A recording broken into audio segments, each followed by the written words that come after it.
mechanical iceberg. Of possibility. Quantum mechanics allows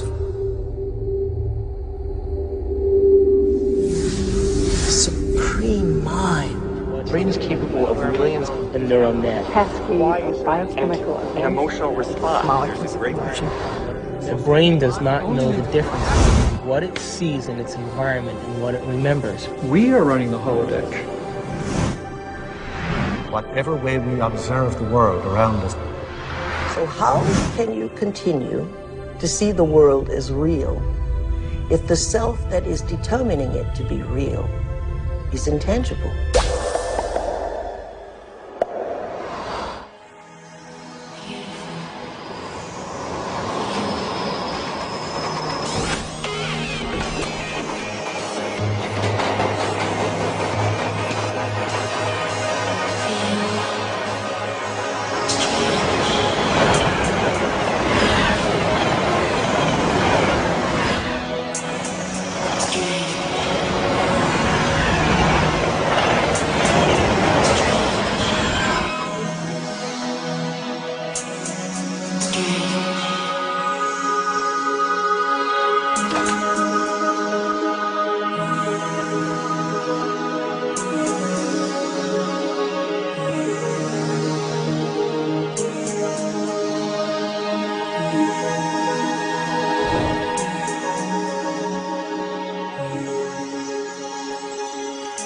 Are all realities existing simultaneously?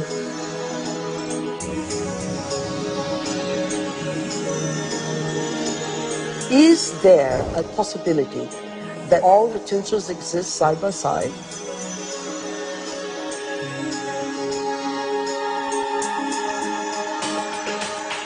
Have you ever seen yourself through the eyes of someone else that you have become?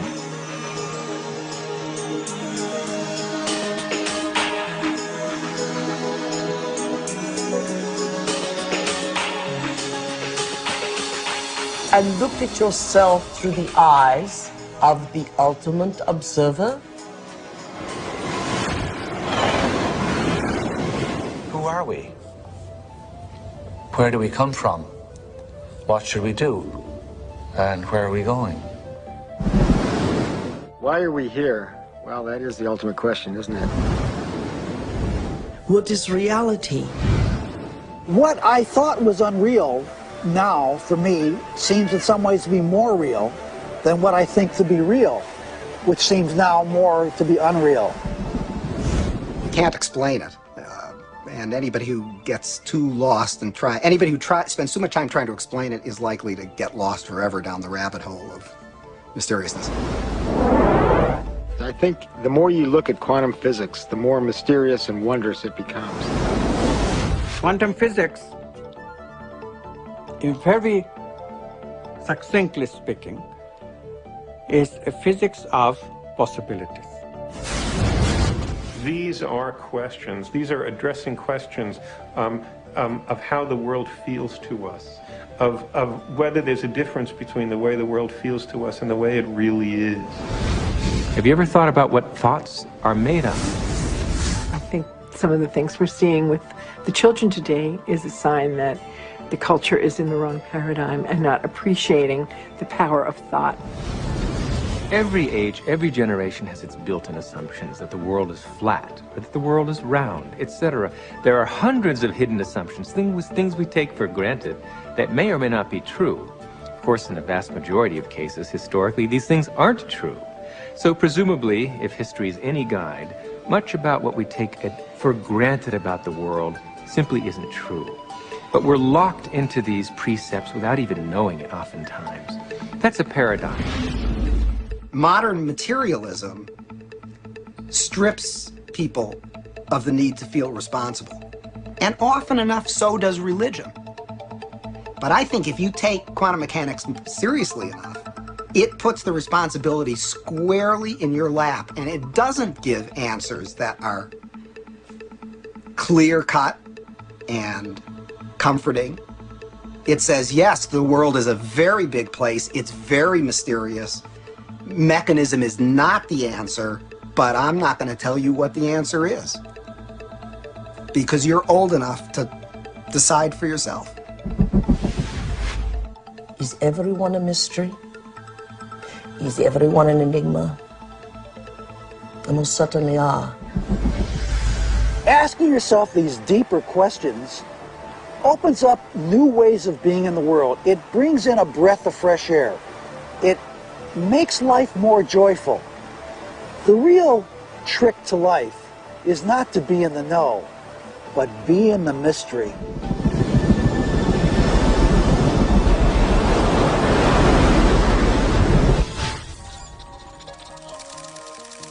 It's time to get wise.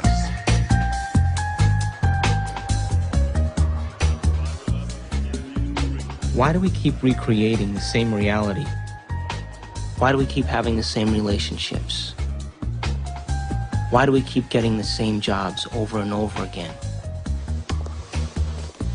In this infinite sea of potentials that exist around us, how come we keep recreating the same realities? Isn't it amazing that we have options and potentials that exist, but we're unaware of them?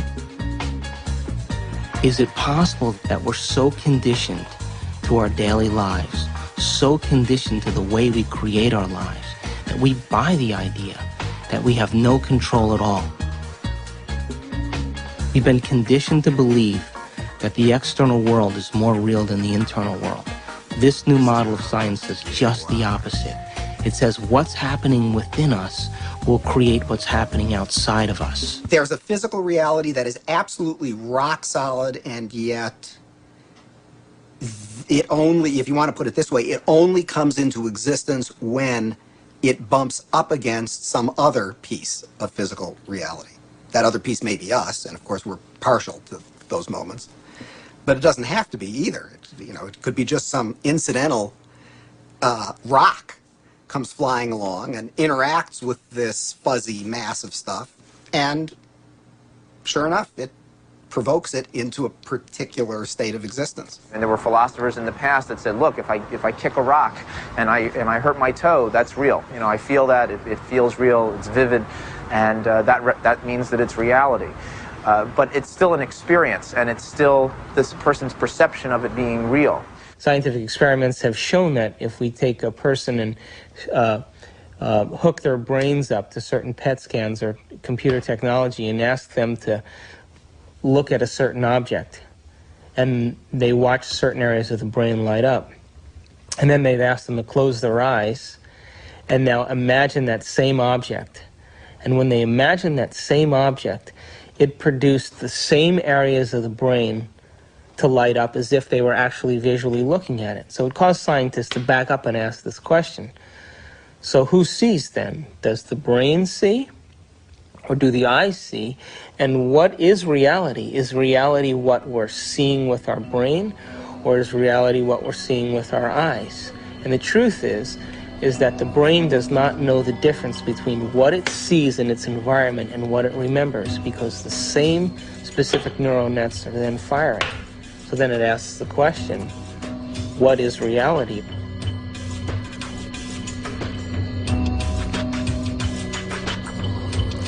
We're bombarded by huge amounts of information, and it's coming into our body, and we're processing it, coming in through our sense organs, and it's percolating up, and at each step we're eliminating information, and finally what is bubbling up to consciousness is the one that's the most self-serving.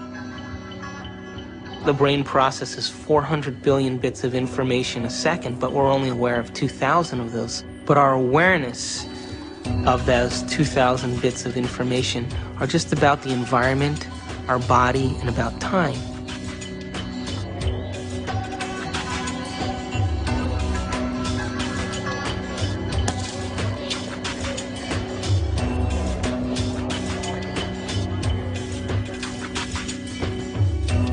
We're living in a world where all we see is the tip of the iceberg.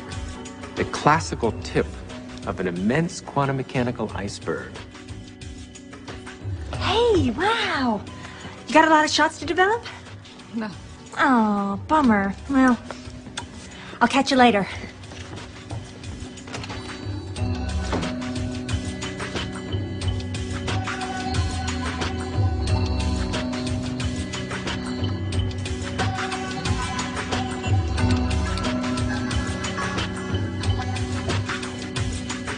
If the brain is processing 400 billion bits of information, and then our awareness is only on 2,000, that means reality is happening in the brain all the time. It's receiving that information, and yet we haven't integrated it.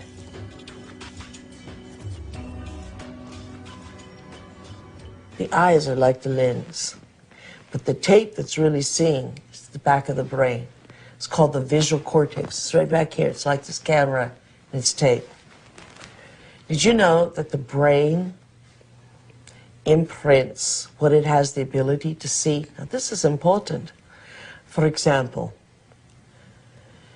this camera is seeing a lot more around me than what is here, because it has no objection and no judgment.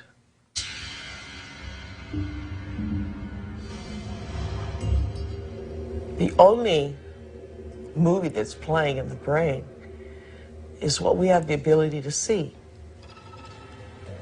So is it possible our eyes, our cameras see more than what our brain has the ability to consciously project? Well, the way our brain is wired up, we only see what we believe is possible. We match patterns that already exist within ourselves through conditioning. So a wonderful story that I believe is true is that when the Indians, the Native American Indians on the Caribbean islands, saw Columbus's ships approaching, they couldn't see them at all because it was so unlike anything they had ever seen before. They couldn't see it. When Columbus's armada landed in the Caribbean, none of the natives were able to see the ships, even though they existed on the horizon. The reason that they never saw the ships was because they had no knowledge in their brains or no experience that clipper ships existed. So the shaman starts to notice that there's ripples out in the ocean, but he sees no ship, but he starts to wonder what's causing the effect. So every day he goes out and looks and looks and looks, and after a period of time, he's able to see the ships. And once he sees the ships, he tells everybody else that ships exist out there because everybody trusted and believed in him. They saw them also.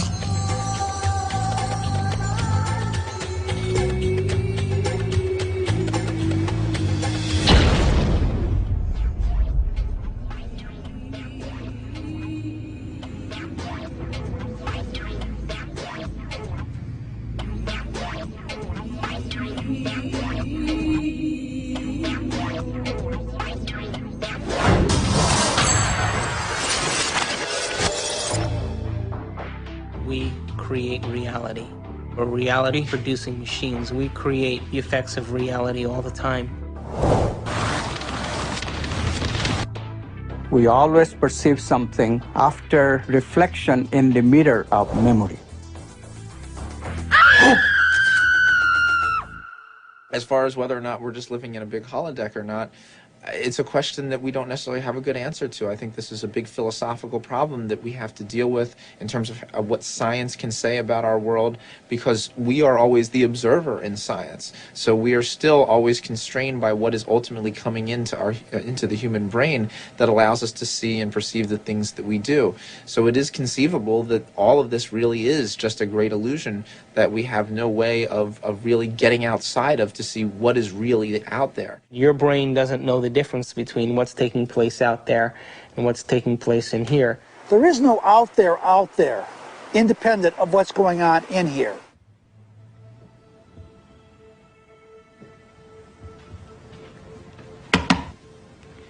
You okay? I heard you scream earlier. Was it another dream?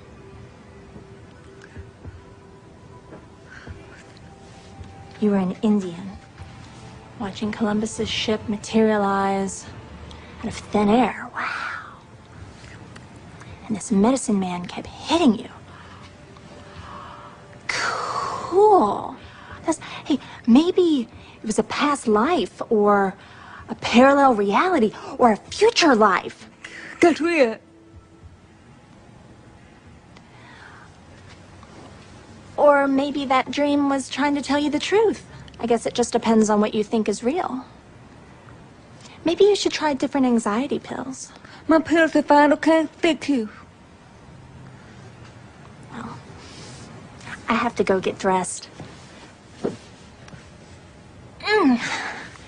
I hope you feel better, Amanda.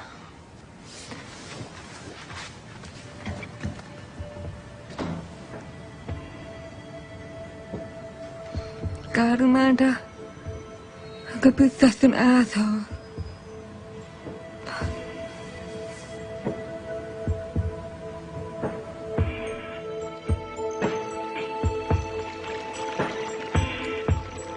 There actually are choices in the direction of how a life can go that are contingent upon small level quantum effects not being washed out.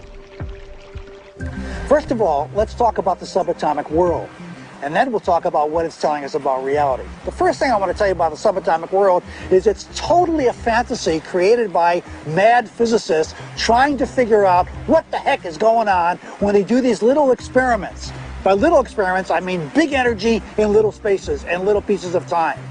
It gets pretty nutty at that realm of things, and so subatomic physics was invented to try to figure that all out. We need a new science down there. It's called quantum physics, and it is subject to a whole range of debatable hypotheses, thoughts, feelings, intuitions as to what the heck is really going on. Matter is not what we have long thought it to be.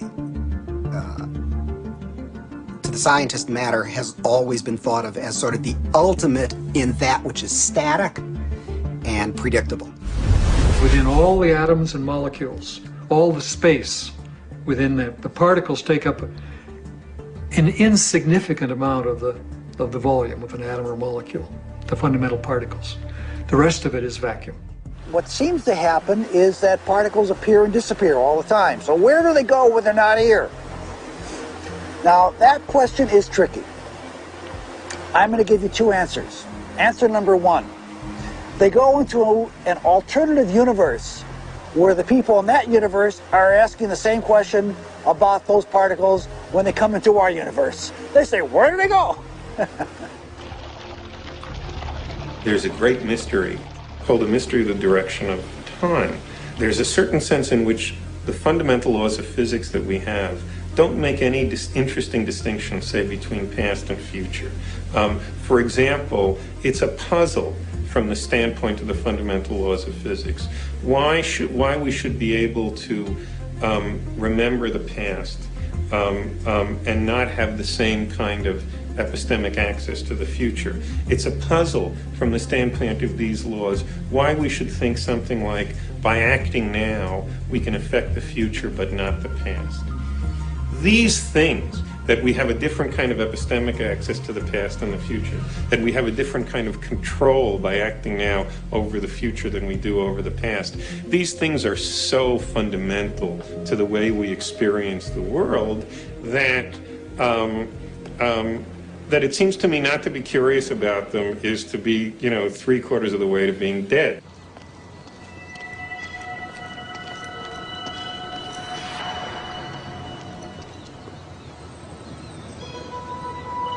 I want to shoot some hoops.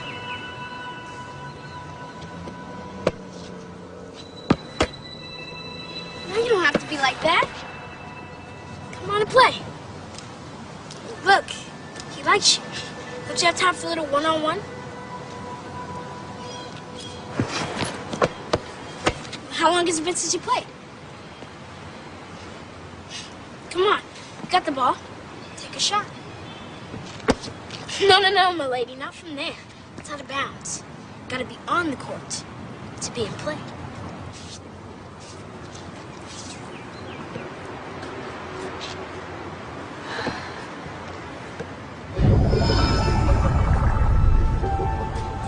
Welcome to Duke Reginald's court of unending possibilities.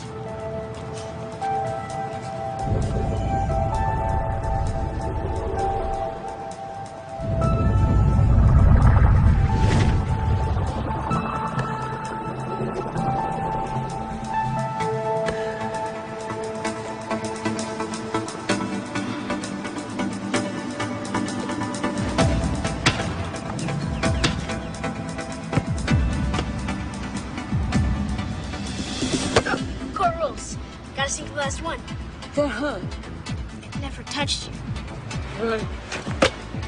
And it's not solid. This ball is mostly empty. In fact, the universe is mostly empty.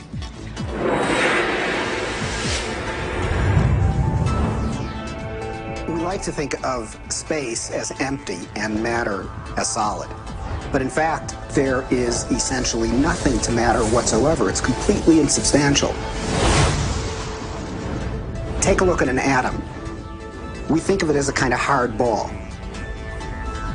Then we say, oh, well, no, not really. It's this little tiny point of really dense matter right at the center, surrounded by a kind of fluffy probability cloud of electrons popping in and out of existence. But then it turns out that that's not even right. Even the nucleus, which we think of as so dense, pops in and out of existence just as readily as the electrons do.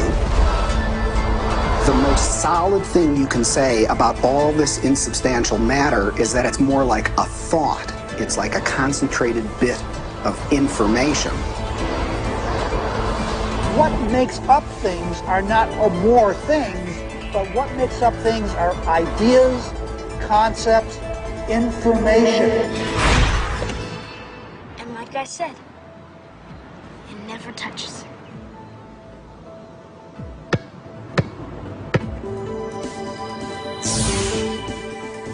Those electrons build up a charge and push the other electrons away before they touch. So nobody touches nothing. Come on, put your stuff down. Nobody's gonna take it. Like I said, this is my court. It's no problem.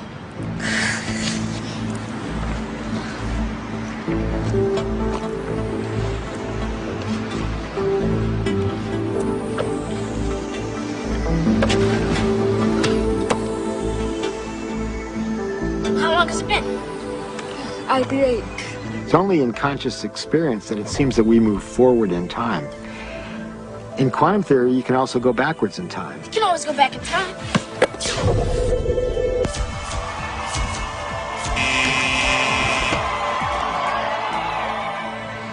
What's the matter? Remember, it's empty. How do you know this shit? I read Dr. Quantum comics. Everybody thinks it's just kid stuff, but I know it's real. That's how I do my magic on the court. Yeah, I always choose the Wonder Boy first. He's got the weirding way. Well, Dr. Quantum says everybody's got it. Everybody's doing it constantly, each and every time you look. When you ain't looking, it's like a wave. When you are looking, it's like a particle. When you are not looking, there are waves of possibility. When you are looking, then there are particles of experience. A particle, which we think of as a solid thing, really exists in a so-called superposition, a spread out wave of possible locations. And it's in all of those at once. The instant you check on it, it snaps into just one of those possible positions. Quantum superposition implies that a particle can be in two or more places or states simultaneously. And this is a very bizarre concept and one of the hallmarks of the quantum world. Superheroes use superposition, with the world being potential strips of reality. Until we choose. Heroes choose what they want. Being in many places at once, experiencing many possibilities all at once, and then collapsing on the one. The question is, how far down the rabbit hole do you want to go?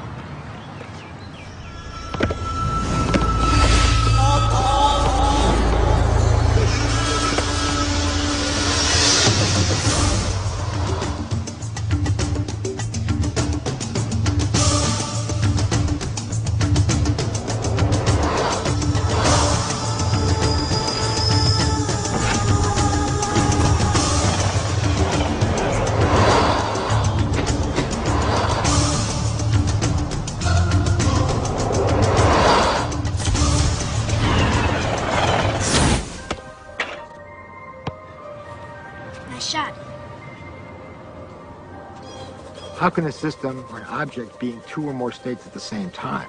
It's very easy. Instead of thinking of things as things, we all have a habit of thinking that everything around us is already a thing, existing without my input, without my choice. You have to banish that kind of thinking. Instead, you really have to recognize that even the material world around us, the chairs, the tables, the rooms, the carpet, camera included, all of these are nothing but possible movements of consciousness. And I'm choosing moment to moment out of those movements to bring my actual experience into manifestation. This is the only radical thinking that you need to do. But it is so radical, it's so difficult, because our tendency is that the world is already out there, independent of my experience. It is not. Quantum physics has been so clear about it. Heisenberg himself, co-discoverer of quantum physics, said atoms are not things. They are only tendencies. So instead of thinking of things, you have to think of possibilities. They're all possibilities of consciousness. You now can see in numerous labs around the United States objects that are large enough to be seen by the naked eye, and they are in two places simultaneously. And you can actually take a photograph of that. Now, I suppose if you showed a photograph, they'd say, oh, great, here's this nice blob of colored light, and I see there's a bit of it over here, and another bit of it. So you got a picture of two dots. What's the big deal? And if so, well, look right in the chamber. You can see it right there. Oh, I see two things there. You say, no, that's not two things. That's one thing. It's the same thing in two places. I'm not sure that people's jaw would drop about it, because I don't think people really believe it. And I don't mean that people say, oh, you're lying, or, oh, the scientists are confused. I think it is so mysterious that you can't even understand how amazing it is. And then furthermore, you've seen Star Trek and whatnot.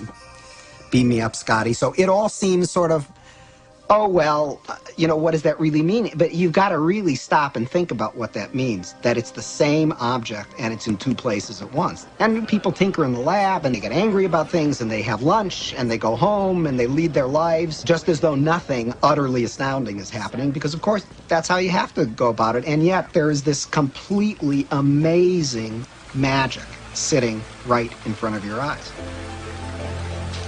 Quantum physics calculates only possibilities. But if we accept this, then the question immediately comes, what chooses among these possibilities to bring the actual event of experience? So we immediately see that consciousness must be involved. The observer cannot be ignored. We know what an observer does from a point of view of quantum physics, but we don't know who or what the observer actually is. Doesn't mean we haven't tried to find an answer. We've looked. We've gone inside of your head. We've gone into every orifice you have to find something called an observer, and there's nobody home. There's nobody in the brain. There's nobody in the cortical regions of the brain. There's nobody in the subcortical regions or the limbic regions of the brain. There's nobody there called an observer. And yet we all had this experience of being something called an observer, observing the world out there. Is this the observer, and which is so intricate to understanding the wacky, weird world of quantum particles and how they react? Is this, then, the observer? In my modeling, the observer is the spirit inside the four-layered bio-body suit. And so it's like the ghost in the machine. It is the consciousness that's driving the vehicle. And it is observing the surround. The four layers of the bio-body suit have all kinds of sensory systems to pick up signatures from the surround.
monster?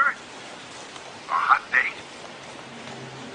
In Washington, D.C., the so-called murder capital of the world, there was a big experiment in the summer of 1993 where 4,000 volunteers came from 100 countries to collectively meditate for long periods of time throughout the day. It was predicted in advance that with such a sized group, you would have a 25% drop in violent crime, as defined by the FBI, in Washington that summer. Well, the chief of police went on television saying that, look, it's going to take 2 feet of snow to reduce crime by 25% in Washington, D.C. this summer. But by the end, the police department became a collaborator and author of this study because the results, in fact, showed a 25% drop in violent crime in Washington, D.C., which we could predict on the basis of 48 previous studies that had already been done on a smaller scale. This leads naturally to wonder, are people affecting the world of reality that they see? You betcha they are. Every single one of us affects the reality that we see, even if we try to hide from that and play victim. We all are doing it. Just tell me where you are. Good. But hurry, will you, please, because these models are giving me a headache. 10 minutes.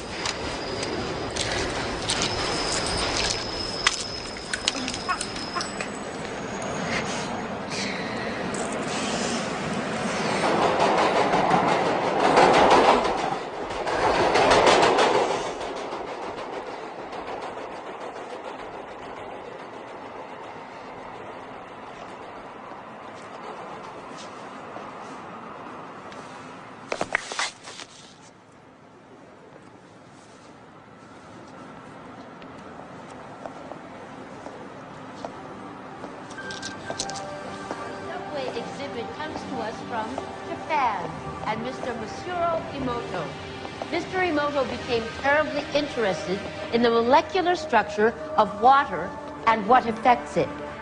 Now, water is the most receptive of the 4 elements. Mr. Emoto thought perhaps it would respond to non-physical events. So he set up a series of studies, applied mental stimuli, and photographed it with a dark field microscope. This first picture is a picture of water from the Fujiwara Dam. And this picture is the same water after receiving a blessing from a Zen Buddhist monk.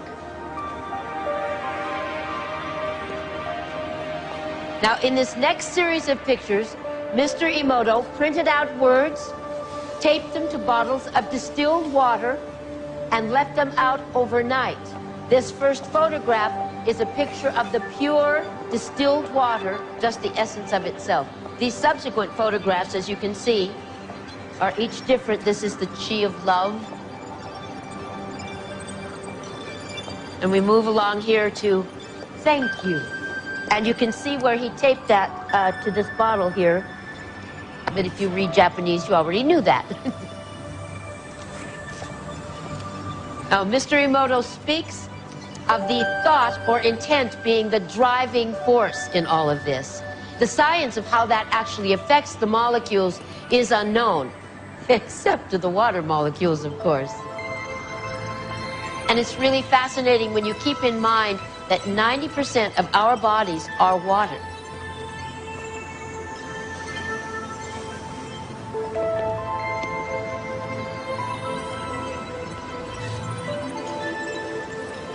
Makes you wonder, doesn't it? If thoughts can do that to water, imagine what our thoughts can do to us.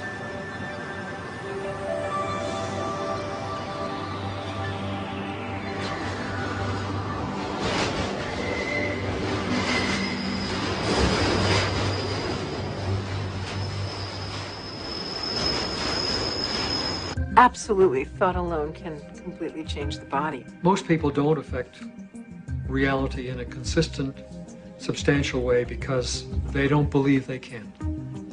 They write an intention and then they erase it because they think that's silly. I mean, I can't do that.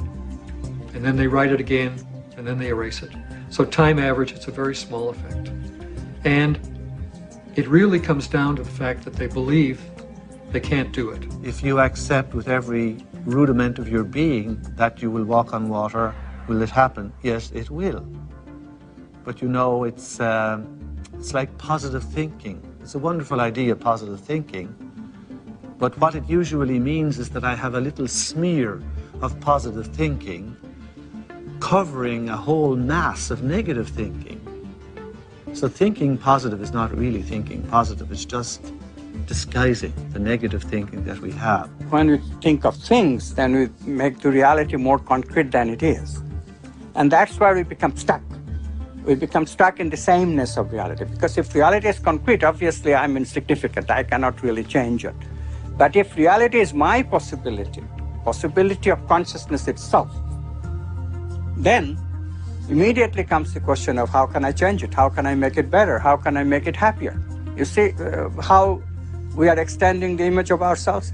In the old thinking, I cannot change anything because I don't have any role at all in reality. Reality is already there. It's material objects moving in their own way from deterministic laws. And mathematics determines what they will do in a given situation. I, the experiencer, have no role at all. In the new view, yes, mathematics can give us something. It gives us the possibilities that all these movements can assume, but it cannot give us the actual experience that I'll be having in my consciousness. I choose that experience. And therefore, literally, I create my own reality. It may sound like a tremendous bombastic claim by some new agey without any understanding of physics whatsoever, but really quantum physics is telling us that.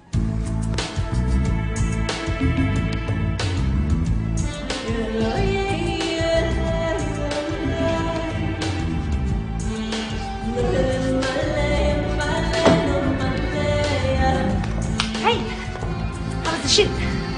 So.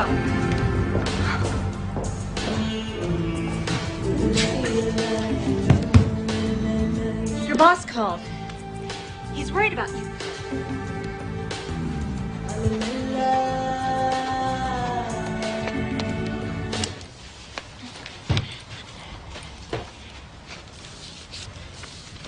Amanda, I want to thank you for letting me stay here. I know I'm a bit much sometimes and that it's been tough after Bob and all. And you've just been so wonderful. I mean, I make a mess and, well, I clean up afterwards, but it's not really your style. Sometimes I think you make me sane. Me? The day I make someone sane, they're in trouble. Anyway, I made you something as a thank you gift.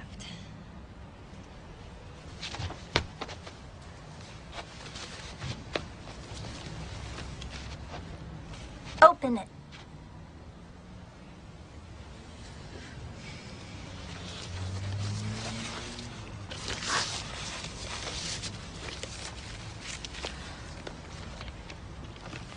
I went through your pictures and picked my favorite ones. And it took me forever because there's so many good ones.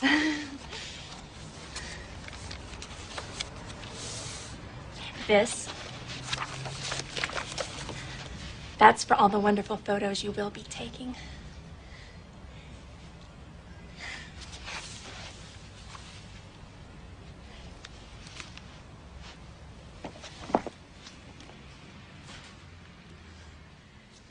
Oh. I've had a strange day. Thank you.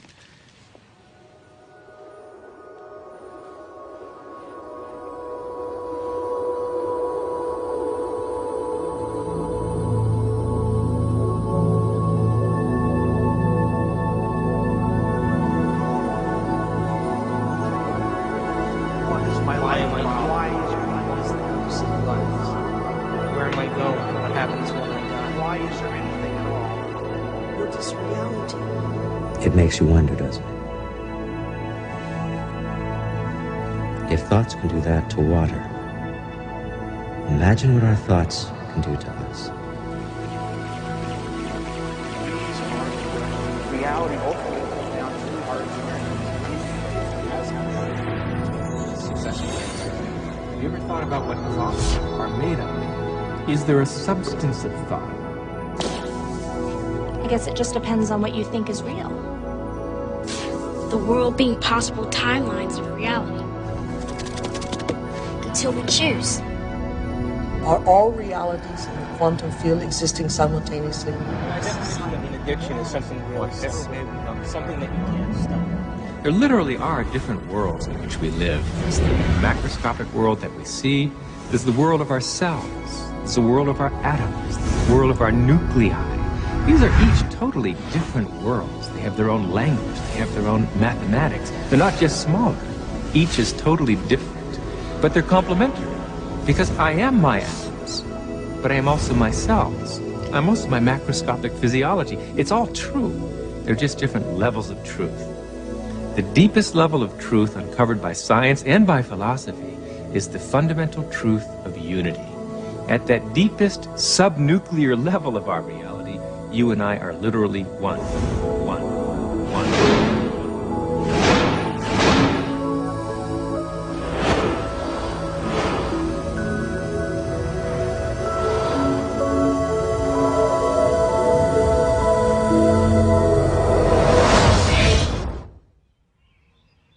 I wake up in the morning and I consciously create my day the way I want it to happen. Now, sometimes, because my mind is examining all the things that I need to get done, it takes me a little bit to settle down and get to the point of where I'm actually intentionally creating my day. But here's the thing, when I create my day, and out of nowhere, little things happen that are so unexplainable, I know that they are the process or the result of my creation. And the more I do that, the more I build a neural net in my brain that I accept that that's possible. It gives me the power and the incentive to do it the next day. In addiction, we have a supreme, beautiful opportunity to decipher the difference between our intangibility of our nobleness of character and the day-to-day business of how that character is revealed in a three-dimensional world through our bodies.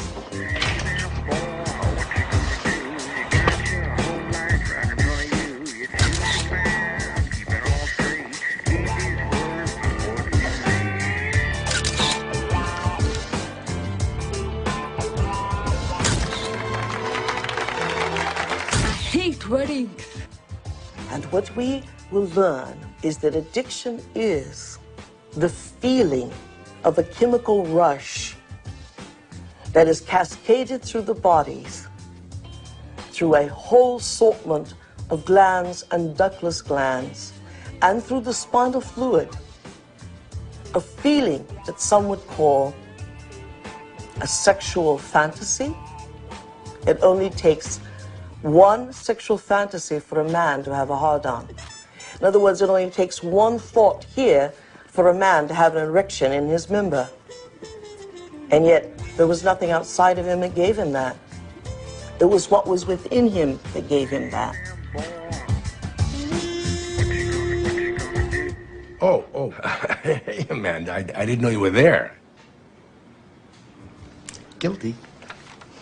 A wedding. Come on, blink. This is a good assignment, if you'd see it that way. What to see? I do.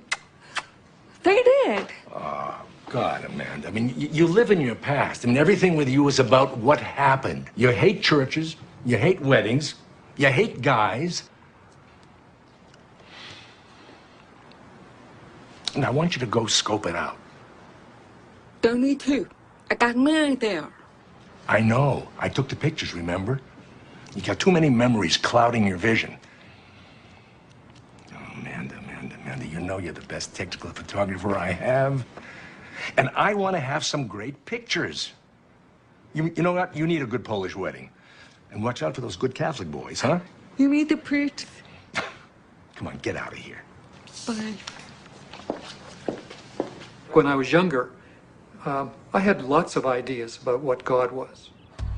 And now I realize I'm not conscious enough to truly understand what that concept means. That I am at one with the great being that made me and brought me here and that formed the galaxies and the universes, etc. How did that get taken out of religion? It was not hard.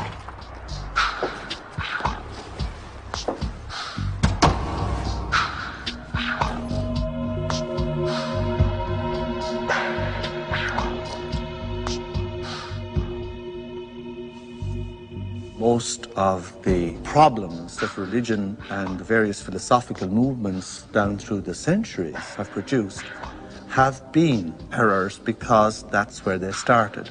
That God is a distinct, separate being from us, to whom I must offer worship, whom I must cultivate, humor, please, and hope to attain a reward from at the very end of my life. That is not what God is. That is a blasphemy. God is such a broad thing, some parts of which, most of the parts of which that are associated with organized religion is something that I sort of recoil at and something that I think has done a lot of harm to the world, done harm to women, done harm to oppressed peoples, done harm to the World Trade Center. And yet, at the same point, we have the epitome of a great science. The closest science has ever come to explaining Jesus' interpretation that the mustard seed was larger than the kingdom of heaven. And the only science that can fit into that analogy is quantum physics.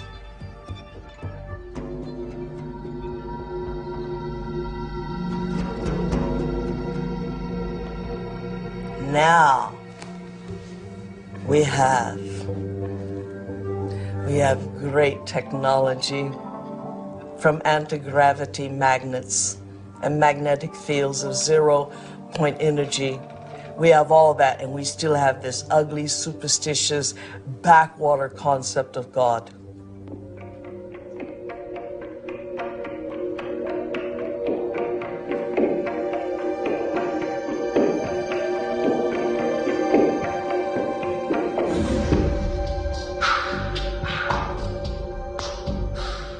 Fall into line very readily when they're threatened by these cosmic sentences of everlasting punishment. But this is not how God is. And once you start to question the traditional images, caricatures of God, people feel you're an agnostic or an atheist or a subverter of the social order. God must be greater than the greatest of human weaknesses, and indeed, the greatness of human skill, that God must even transcend, are most remarkable to emulate nature in its absolute splendor. How can any man or woman sin against such a greatness of mind? How can any one little carbon unit on Earth, in the backwaters of, indeed, the Milky Way, the boondocks, betray God Almighty? That is impossible. The height of arrogance is the height of control of those who create God in their own image.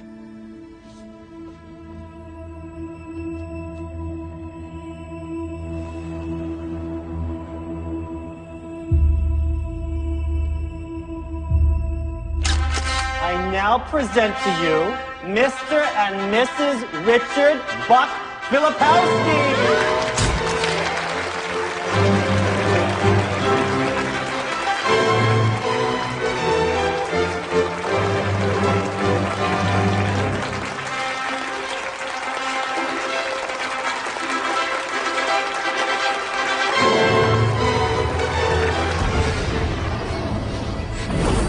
Brain, when it fires its thoughts, is likened unto the landscape of a thundercloud. And the synaptic cleft is the sky between the storm and the earth receptor site. And you see this foreboding dark cloud boiling in the sky.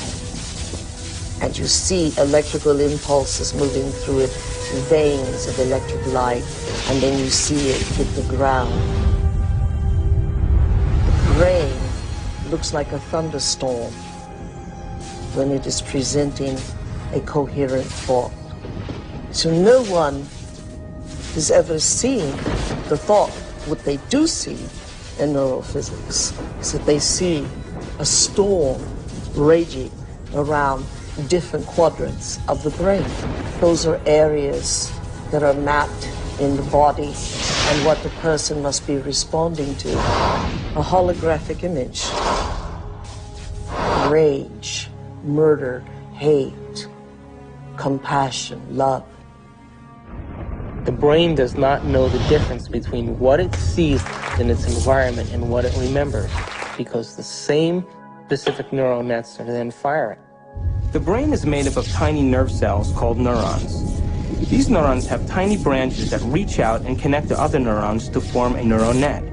Each place where they connect is integrated into a thought or a memory. Now, the brain builds up all its concepts by the law of associative memory. For example, ideas, thoughts, and feelings are all constructed and interconnected in this neural net, and all have a possible relationship with one another. The concept and the feeling of love, for instance, is stored in this vast neural net.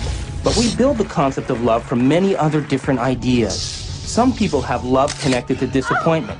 When they think about love, they experience the memory of pain, sorrow, anger, and even rage. Rage may be linked to hurt, which may be linked to a specific person, which then is connected back to love. We build up models of how we see the world outside of us. And the more information that we have, the more we refine our model one way or another. And what we ultimately do is tell ourselves a story about what the outside world is. Any information that we process, any information that we take in from the environment is always colored by the experiences that we've had and an emotional response that we're having to what we're bringing in. Who is in the driver's seat when we control our emotions or we respond to our emotions? We know physiologically that nerve cells that fire together wire together. If you practice something over and over again, those nerve cells have a long-term relationship. If you get angry on a daily basis, if you get frustrated on a daily basis, if you suffer on a daily basis, if you give reasons for the victimization in your life, you're rewiring and reintegrating that neural net on a daily basis, and that neural net now has a long-term relationship with all those other nerve cells called an identity. We also know that nerve cells that don't fire together no longer wire together. They lose their long-term relationship because every time we interrupt the thought process that produces a chemical response in the body, every time we interrupt it, those nerve cells that are connected to each other start breaking the long-term relationship. When we start interrupting and observing, not by stimulus and response and that automatic reaction, but by observing the effects it takes, then we are no longer the body, mind, conscious, emotional person that's responding to its environment as if it is automatic.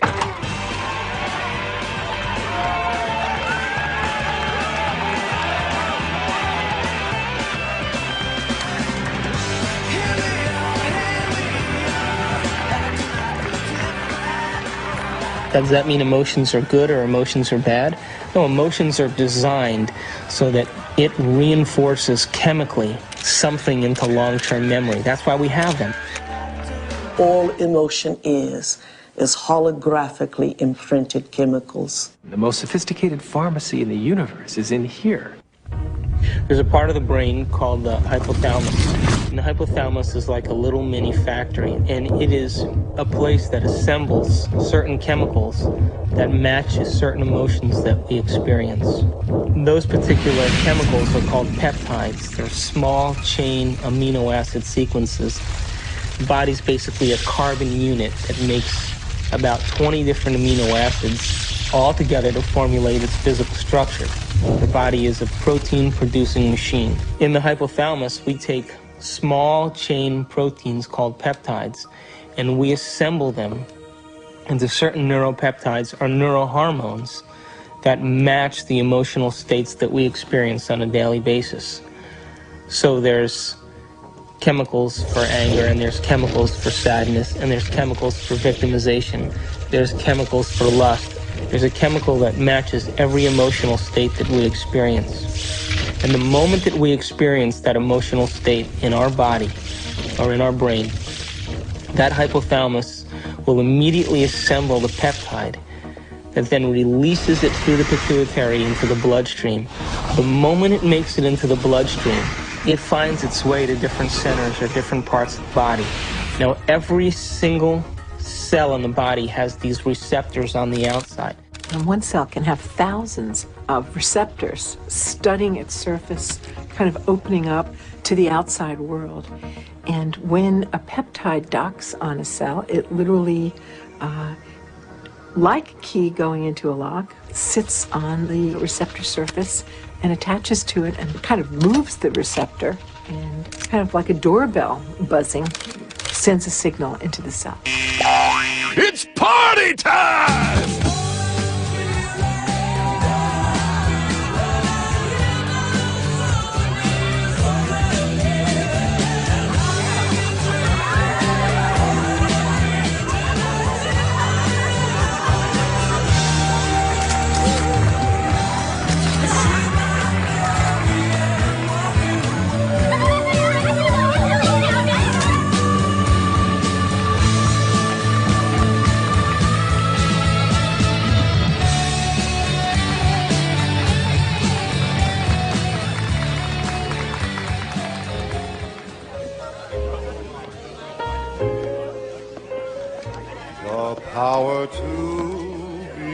What happens in adulthood is that most of us who've had our glitches along the way are operating in an emotionally detached place, or we're operating as if today were yesterday. What is it? Mixed.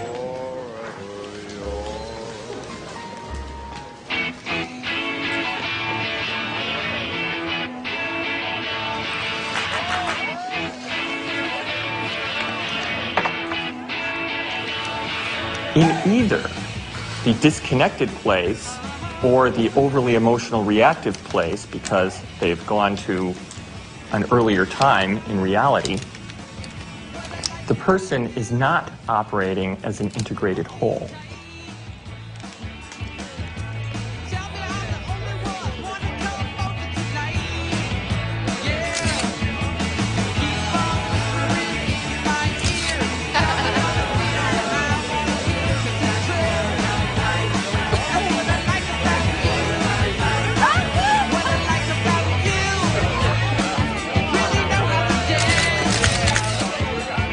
Along the outside of the cell are these billions of receptor sites that are really just receivers of incoming information. A receptor that has a peptide sitting in it changes the cell in many ways. It sets off a whole cascade of biochemical events, some of which wind up with changes in the actual nucleus of the cell. Hi, when I grew up, I want to become a photographer just like you. Oh. Got any tips? Take lots of pictures. Thanks. Each cell is definitely alive, and each cell has a consciousness, particularly if we define consciousness as the point of view of an observer. There is always the perspective of the cell. Years later!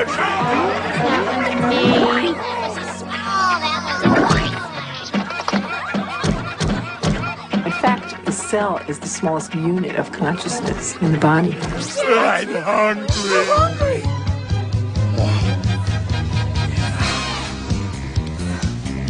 Oh yeah! We've commandeered an entire serving planet!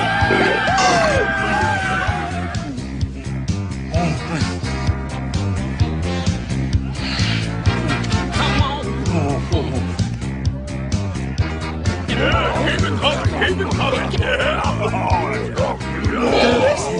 Oh yeah! Well, my definition of an addiction is something really simple. Something that you can't stop. Oh, make me suffer, please. You want to hurt. We bring to ourselves situations that will fulfill the biochemical craving of the cells of our body by creating situations that meet our chemical needs. It always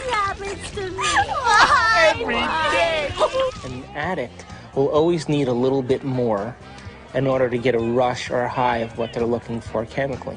Don't tell me to calm down. You're always bossing me around. So my definition really means that if you can't control your emotional state, you must be addicted to it. Oh, I knew this was going to happen. That's not what we agreed upon. You're not going to screw me. Why don't you read the contract, You dear? won't do anything about it, so I No, will. ma'am. Don't dip your half-eaten shrimp back into the cocktail sauce. Screw you and your health codes. I am the bride's sister. I'll stick my ass in the cocktail sauce if I damn well please. Come on. I want you to get out there and serve and make sure everybody has a full laugh. Fun, fun, fun. Listen, you won't do anything about it, so You are not the sandwich. Just like But I make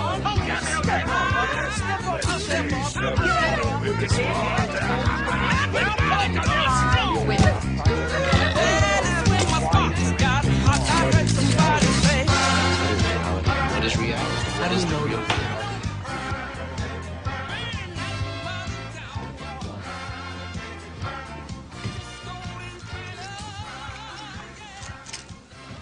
So how can anyone really say they're in love with a specific person, for example? They're only in love with the anticipation of the emotions they're addicted to. Because the same person could fall out of favor the next week by not complying. My goodness, doesn't that change the landscape of our emotional outlook on personal needs and identities?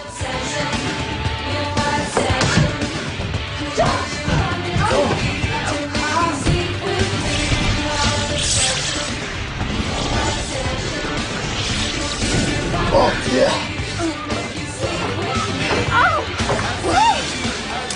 Come here.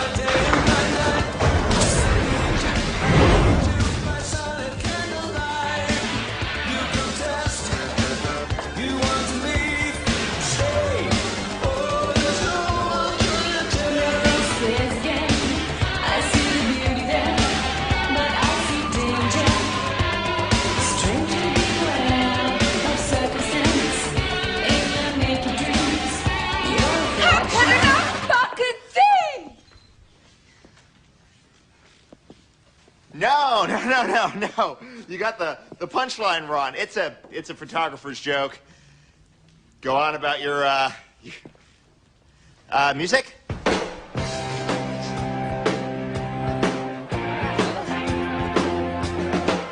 Are you okay? Right, and after that, don't give them good. When? Just now. I was with the groom. Hey, I can read it. I'm sorry. I was with the groom just now. Yeah, he loves Paulette. Where?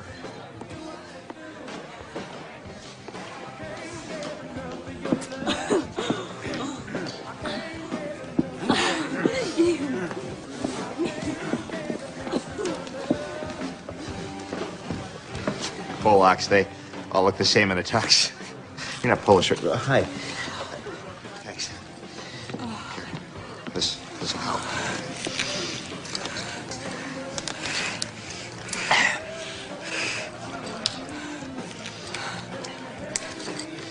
Oh, thank you. No problem. That was in my mouth. Forget it.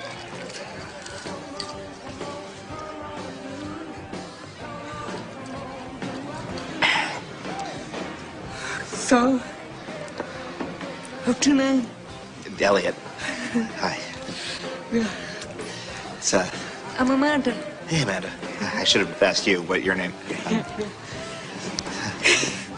You photograph a lot of weddings? I hate it. I'm doing the thing again with my hands. I'm sorry. We are emotions, and emotions are us. Again, I can't separate emotions. When you consider that every aspect of your digestion, every sphincter that opens and closes, every group of cells that come in for nourishment and then moves out to heal something or repair something, those are all under the influence of the molecules of emotion. I mean, it's this total buzz. So you ask if emotions are bad. Emotions are not bad. They're life. They color the richness of our experience. It's our addiction that's the problem. The thing that most people don't realize is that when they understand that they are addicted to emotions... Another drink? It's not just psychological. It's biochemical. Think about this. Heroin uses the same receptor mechanisms on the cells that our emotional chemicals use. It's easy to see then that if we can be addicted to heroin, then we can be addicted to any neuropeptide, any emotion. To the groom! To the groom. Woo!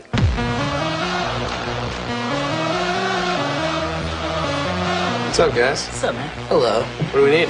Some boxes. Put out! Yeah, baby!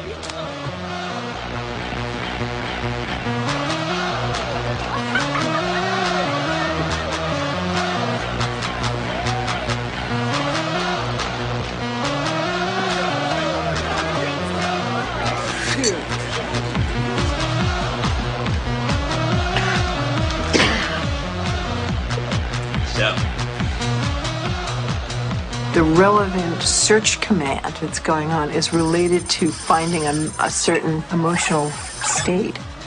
I mean, we can't even direct our eyes without having an emotional aspect to it.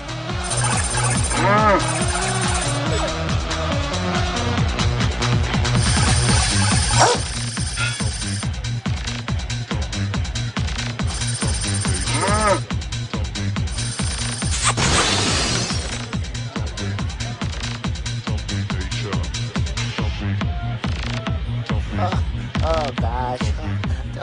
She wouldn't fall for me. No. Oh, mama! Woo! What the hell are you waiting for?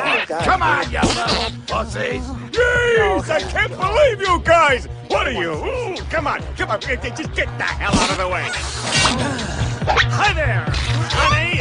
Come on, baby, you know you want it. Oh, don't give me that look.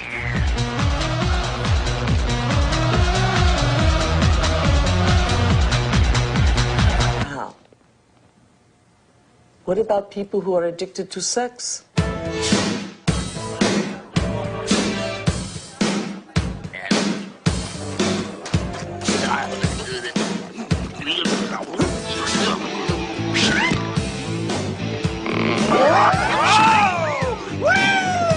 Hello there, big boy. Is there a rocket in your pocket, or are you just happy to see me?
I want to hear some. Don't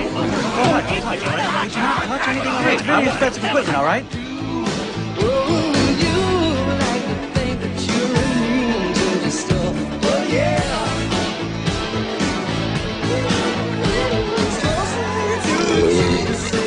I want to hear some folk music. music, okay? These people want to hear some Polish music. You can't have a Polish wedding without polka music!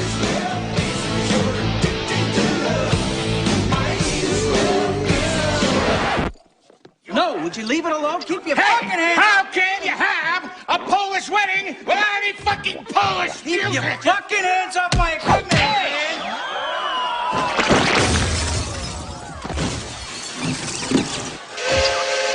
Like I said before, it ain't a Polish wedding without a polka!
You'll find some old shoes, wasted one, without appeal. Where we go from here?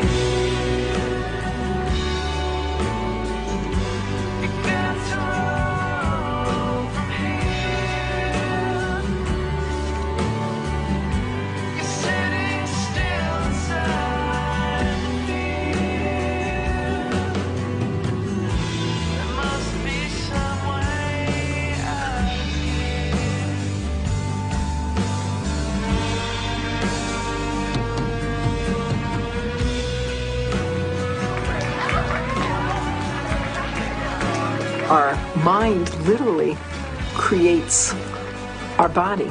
So it all starts in the cell. The cell is a protein-producing machine, but it gets its signal from the brain. One of the things about receptors is they change in their sensitivity. If a given receptor for a given drug or internal juice is being bombarded for a long time at a high intensity, it will literally shrink up.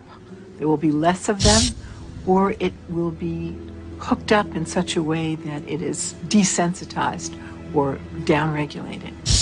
So the same amount of drug or internal juice will elicit a much smaller response.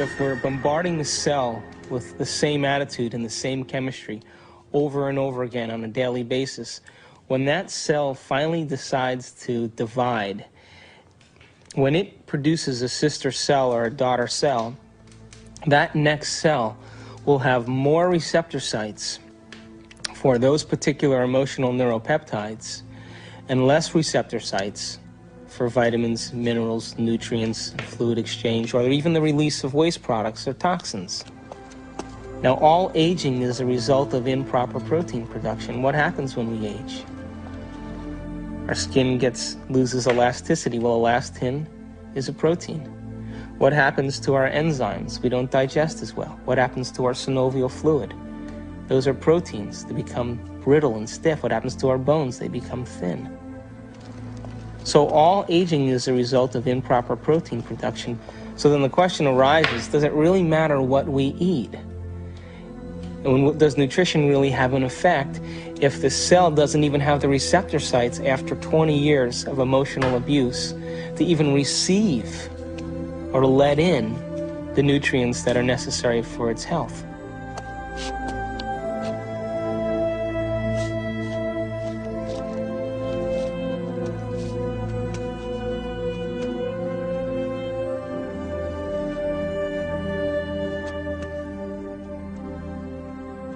Okay, guys, it's time for a course correction on our trajectory along the path of our adventure. And that course correction is the movement to a new paradigm, just an expansion of the old. Just as the universe is larger than we thought it was in our modeling, and it's always larger than we think it is.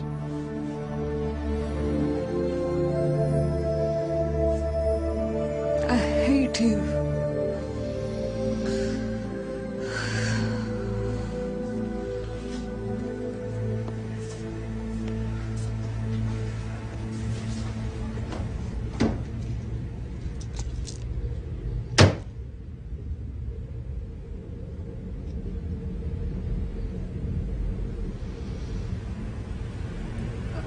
Hate you.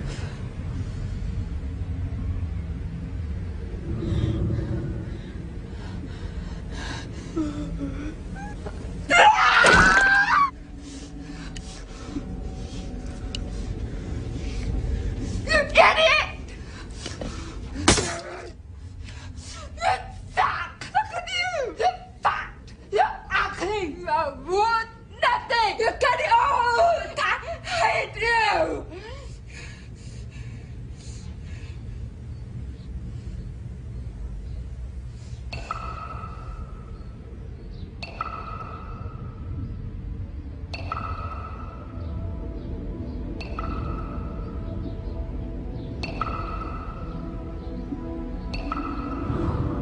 It makes you wonder, doesn't it?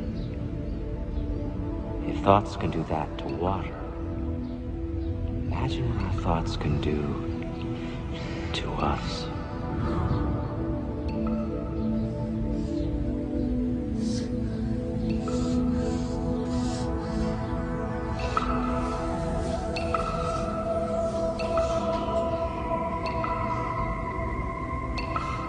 No one has ever came along and ever given you sufficient, intelligent knowledge about your beautiful self, how you work from the inside out. Why do you have addictions? Because you have nothing better. You have dreamt of nothing better because no one has ever taught you how to dream better.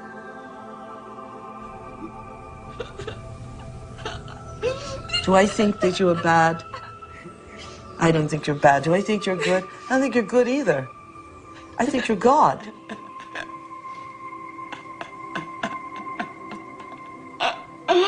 In general, the field of psychiatry really doesn't allow for enough freedom of action on people's part, meaning an awful lot of problems, not all of them to be sure, but an awful lot of problems that get labeled as psychological problems really amount to people making rotten choices, and they ought to be instructed to make different ones. Can I? Wow. Borrow some toothpaste?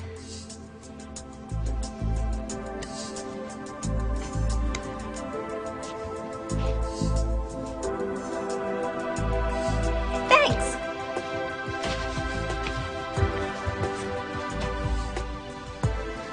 When I talk about we disappearing, I don't mean that we physically disappear. What I mean is that we move out of the area of the brain that has to do with our personality, that has to do with our association to people, our association to places, our association to things and times and events.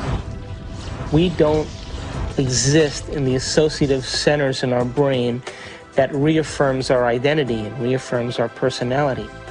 For the average person in the world who lives life and considers their life boring or uninspiring is because they've made no attempt to gain knowledge and information that will inspire them.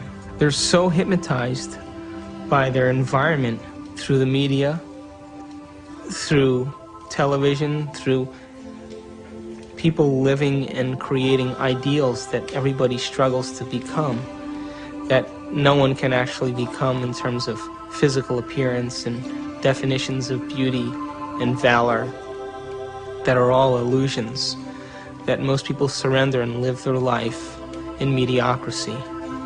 And they may live that life, and the soul may never really, their desire may never really rise to the surface, so they may want to be something else. But if it does rise to the surface, and they ask themselves if there is something more, or why am I here? What is the purpose of life? Where am I going? What happens when I die? They start to ask those questions. They start to flirt and interact with the perception that they may be having a nervous breakdown. And in reality, what they're doing is that their old concepts of how they viewed their life in the world start to fall apart.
We're in completely new territory in our brain.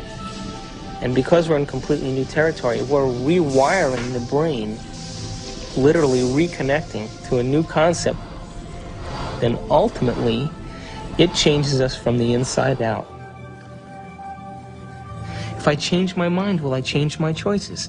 If I change my choices, will my life change? Why can't I change? What am I addicted to? What will I lose that I'm chemically attached to? And what person, place, thing, time, or event that I'm chemically attached to that I don't want to lose because I may have to experience the chemical withdrawal from that? Hence the human drama.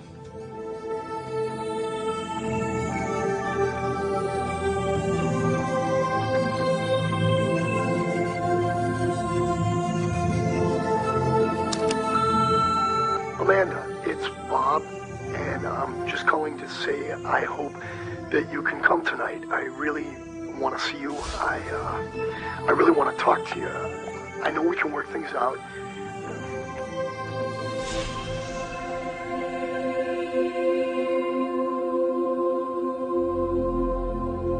It's the only planet in the Milky Way that has habitation that is steeped in enormous subjugation of religion.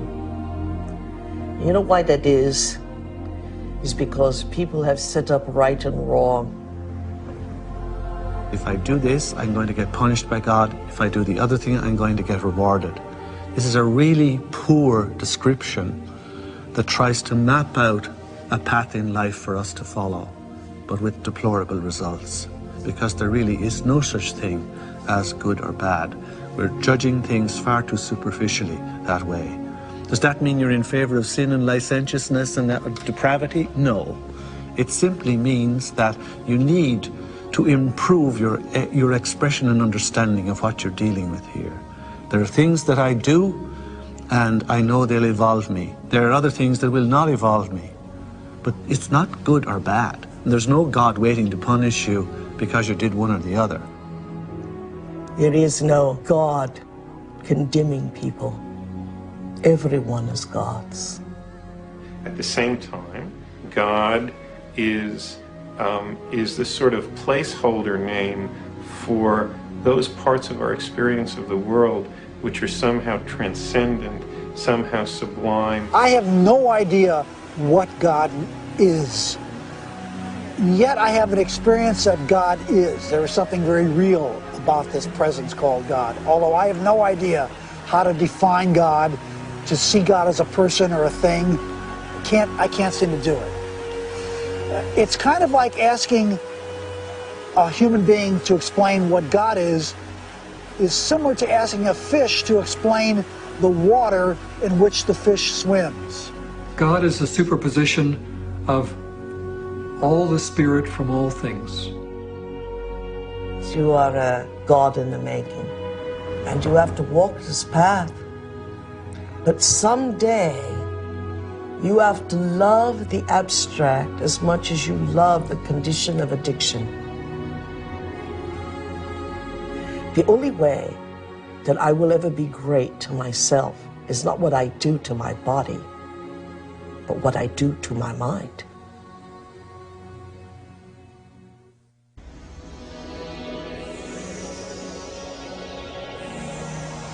So if we're consciously designing our destiny, and if we're consciously, from a spiritual standpoint, throwing in with the idea that our thoughts can affect our reality or affect our life, because reality equals life, then I have this little pact that I have when I create my day. I say I'm taking this time to create my day, and I'm infecting the quantum field. Now, if is in fact the observers watching me the whole time that I'm doing this, and there is a spiritual aspect to myself, then show me a sign today that you paid attention to any one of these things that I created, and bring them in a way that I won't expect. So I'm as surprised at my ability to be able to experience these things and make it so that I have no doubt that it's come from you.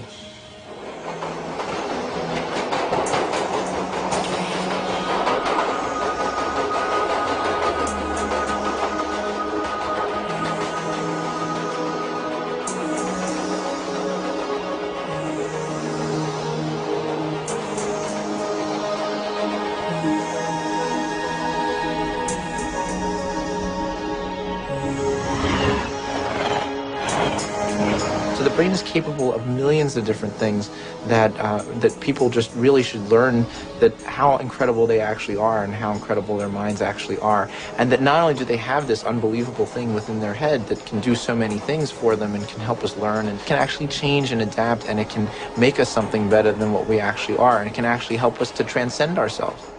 That there may be some way that it can actually take us to a higher level of our existence, where we can actually understand the world in a deeper way, where we can understand our relationship to things and people in a deeper way, and we can ultimately make more meaning for ourselves in our world. We can show that there's a spiritual part of our brain, but it's a part that we all can have access to, and it's something that we can all do.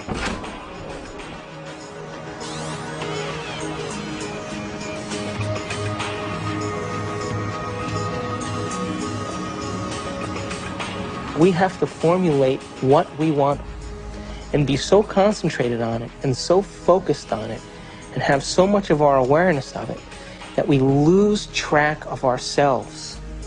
We lose track of time. We lose track of our identity. And the moment we become so involved in that experience that we lose track of ourselves, we lose track of time, that picture is the only picture that's real. And everybody's had that experience when they've made up their mind that they've wanted something. That's quantum physics in action. That's manifesting reality. That's the observer in full effect.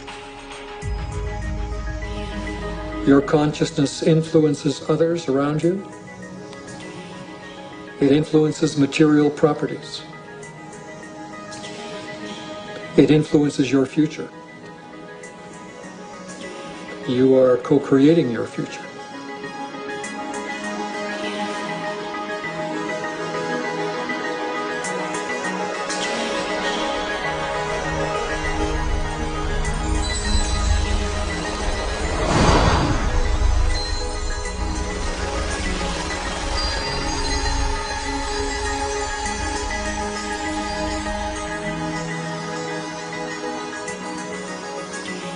Show me a sign today that you paid attention to any one of these things that I created, and bring them in a way that I won't expect. So I'm as surprised at my ability to be able to experience these things, and make it so that I have no doubt that it's come from you.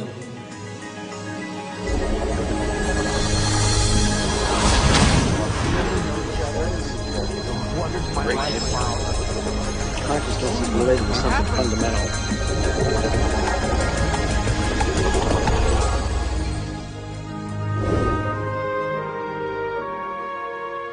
Have you ever seen yourself through the eyes of someone else that you have become? What an initiation.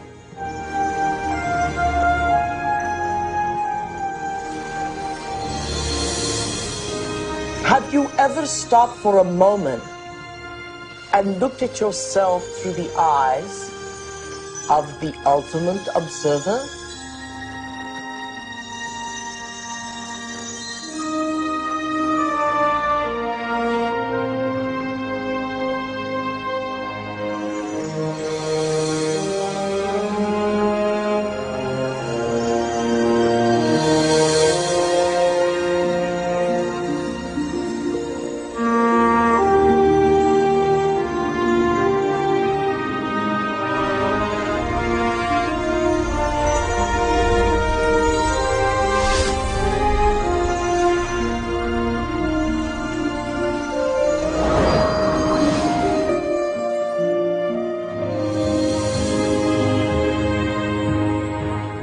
I am much more than I think I am.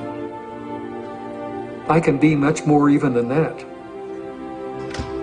I can influence my environment with people. I can influence space itself. I can influence the future. I am responsible for all those things. I and the surround are not separate. They're part of one.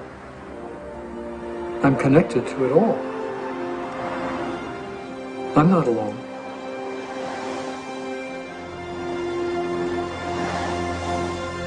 Knowing that there's this interconnectedness of the universe, that we are all interconnected and that we are connected to the universe at its fundamental level, I think is as good an explanation for spirituality as there is. It is my belief that our purpose here is to develop our gifts of intentionality and learn how to be effective creators. We are here to be creators. We are here to infiltrate space with ideas and mansions of thought. We are here to make something of this life. To acknowledge the quantum self, to acknowledge the place where we really have choice, to acknowledge mind. When that shift our perspective takes place, we say that somebody has been enlightened.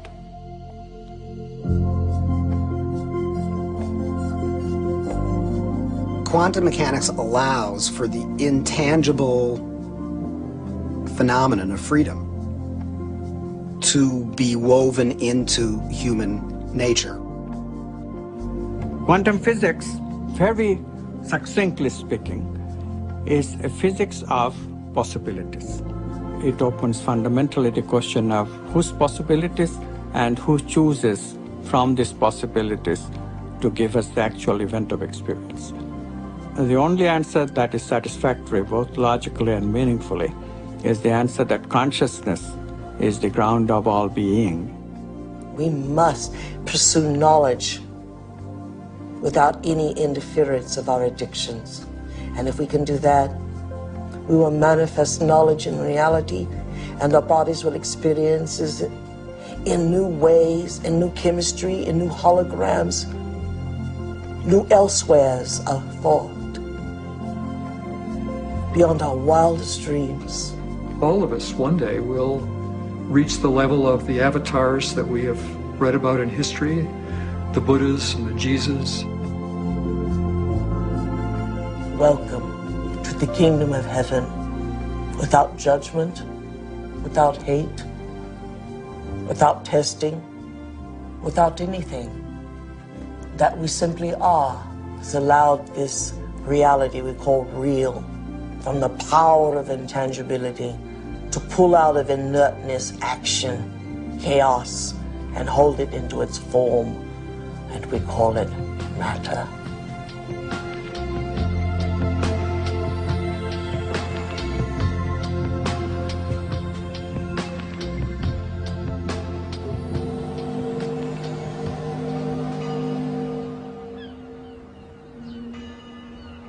How can we measure the effects? We get to live our life and see then if somewhere in our lives something's changed. And then if it has changed, we become the scientists to our life, which is the whole reason why we're here.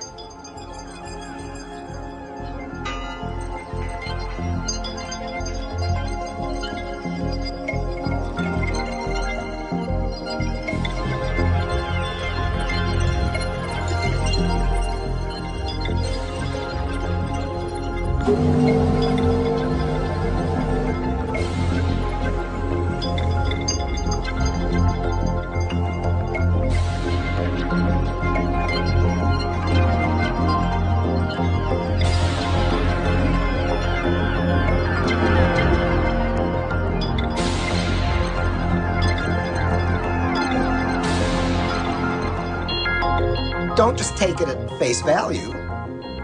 Test it out and see whether it's true.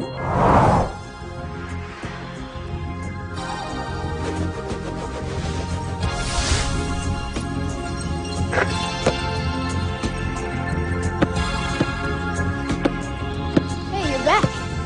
I'm back. So you never answered my question. What question?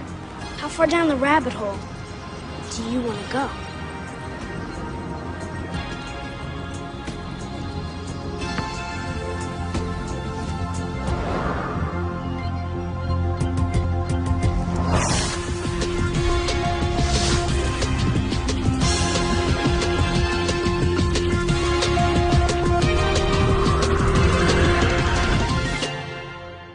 Ponder that for a while.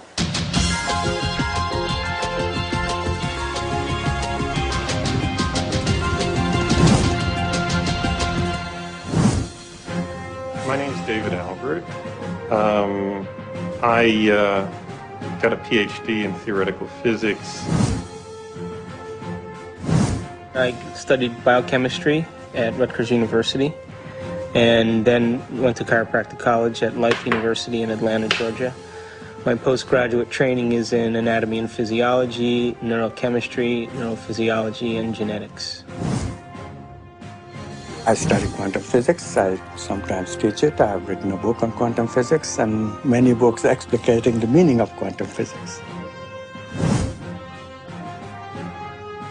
After my PhD from Harvard, I went to CERN, the European Laboratory for Particle Research, and then joined faculty at Stanford. And my work there has been the development of unified quantum field theories. I have about 100 publications in this area, but perhaps I'm best known for the discovery of supersymmetric flipped SU5 grand unified field theory.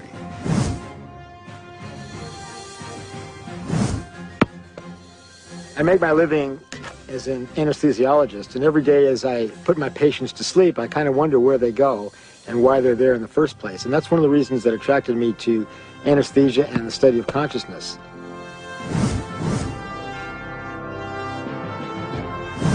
My name is Michal Ledwith, and for most of my life I was a professor of theology.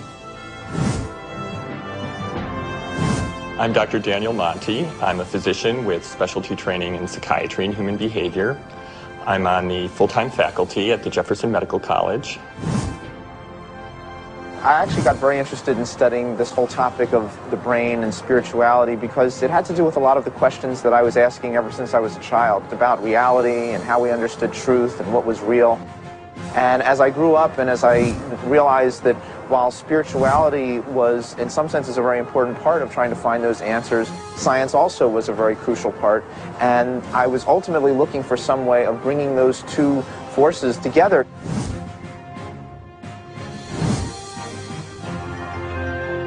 Well, my name is Candace Pert, and I'm a professor at Georgetown in the medical school.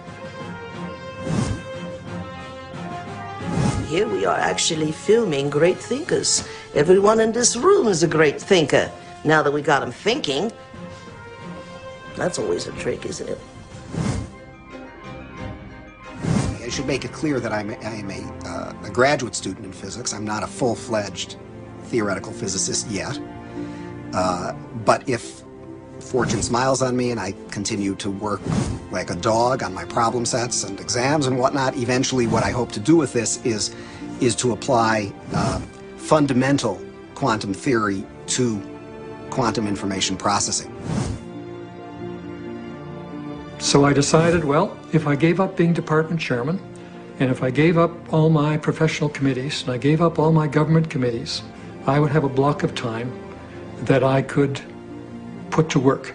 Of course, I give up all my power positions, but you have to sacrifice something. I had to keep my day job because my family needed to be fed.